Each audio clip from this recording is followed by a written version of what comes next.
My name is Francesca van Tielen. I am one of the founders of the Belgian climate case. The climate case is a lawsuit. It was founded by 11 members, and we have 58,000 co-plaintiffs.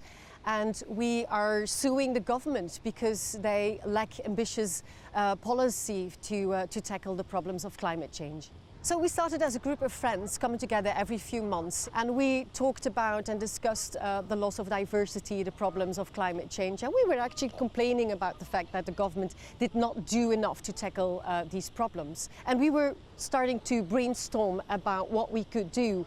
And at a certain time, we got to know Roger Cox, who is the lawyer that, together with the NGO Urgenda, started a climate case it was the first one in Holland.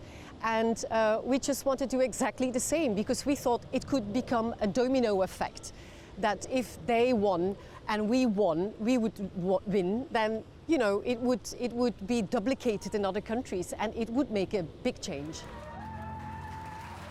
If you just look at what the CO2 emissions are for Belgium in the past few years, we see that there was hardly any reduction in CO2 emissions. And it's not that the government didn't take any action, they did, but there was just a flatliner.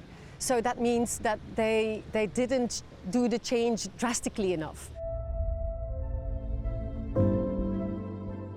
We won on almost all our demands, except for one big one. They didn't impose injunctions on the government. So the governments were convicted for breaching their duty of care and for breaching the European Convention of Human Rights, which is a very big one, because we always point our finger to countries far away for breaching human rights, and actually our country is doing exactly the same.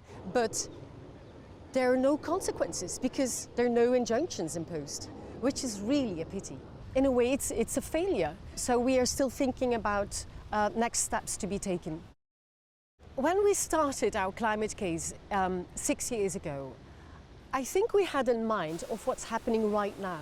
We see the floods, we see the heat, we see people dying, and that was everything that the academics were predicting. It's happening now, and it's happening way earlier than they predicted.